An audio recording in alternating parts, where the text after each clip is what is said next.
নমস্কার বন্ধুরা, সাগর রায় ব্লগসের নতুন আরেকটি ভিডিওতে তোমাদের সবাইকে স্বাগত। এই ভিডিওটা হচ্ছে 15 তারিখের ভিডিও। আর আজকে আমরা বাড়ি যাব। তাই সকালবেলা ঘুম থেকে ওঠার পরে আমরা যাচ্ছি বাথরুম করতে। আর বাথরুম করা হয়ে গেছে আমাদের। এখানে একদমই লাইন ছিল না, বাথরুমে এখানে লাইন দিতে হবে। তারপর এসে বসে আছি, ভেবেছিলাম যে নগর কীর্তনে যাব। আর রাস্তা দিয়ে সবাই যাচ্ছে এখন নগর কীর্তনে, কিন্তু এরা কেউ যাবে না। সেই কারণে আর আমিও গেলাম না। আমি আর এই ভাইটা ভেবেছিলাম যাবো, তা ওরা যায়নি বলে আমরা আর কেউ গেলাম না। ভালো লাগছিল না। তারপরে আসলাম একটু লুচি খেতে। এসে দেখি যে আমাদের দলের অর্ধেক লোক আগে থেকেই চলে এসেছে লুচি খাওয়ার জন্য।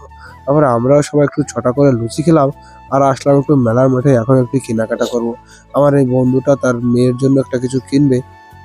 আর এই ভাইটা দেখছিল রোনাল্ডোর ফটো। আমার আবার মাঝে মাঝে হয় না, মানে রোনাল্ডো থেকে রোনাল্ডো বেরিয়ে যায়। আর এই যে ভাইটা দেখতেছো, এই বন্দুকটা নিল এর কাকার ছেলের জন্য, মানে ভাইয়ের জন্য, ছোট ভাই আছে সেই ভাইয়ের জন্য এই বন্দুকটা নিল। এই বন্দুকটা আবার সবকিছু খোলা যায়, খুলে টুলে তারপরে প্যাক করে দিচ্ছিল। আর আমরা গিয়েছিলাম দেখো একটু লবণ আনার জন্য। আর লবণ আনতে গিয়ে দেখি ভাত দেখো কত লম্বা করে বানানো, উনুন বানানো। সেই উনুনে রান্না হচ্ছে, রাত দিন 24 ঘন্টা এখানে রান্না হতেই থাকে। আর আমি একটু লঙ্কা লবণ নিয়েছি, কারণ একটু পরে আমরা যখন মুড়ি খাবো। মুড়ি যেহেতু আমি মানে এখনো কিনিনি, কিনবো এক জায়গায়, মানে হরি মন্দিরে যাওয়ার সময়। আর দেখো যে মুড়ি কিনে নিয়ে এসেছি, 2 প্যাকেট মুড়ি কিনেছি, কিন্তু এখন 1 প্যাকেট খাবো।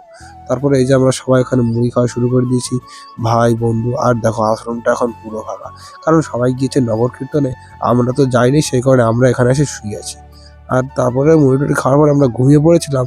আর এখন বাজে প্রায় 1:30। আর ঘুম থেকে ওঠার পরে আবার একটু খিদে পাচ্ছিল।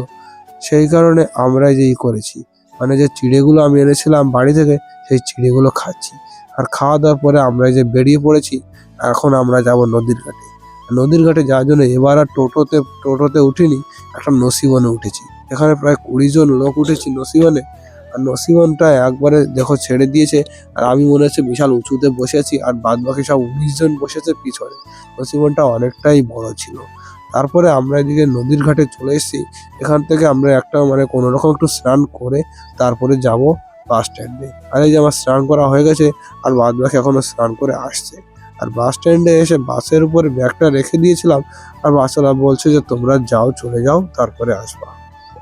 মানে চলে যাও বলতে কি, বাসওয়ালা বলছিল যে এখান থেকে তো গাড়ি উঠাতে অসুবিধা হবে নদীর ঘাট থেকে, তোমরা গিয়ে বাস স্ট্যান্ডে দাঁড়াও, আমি গাড়ি নিয়ে আসছি।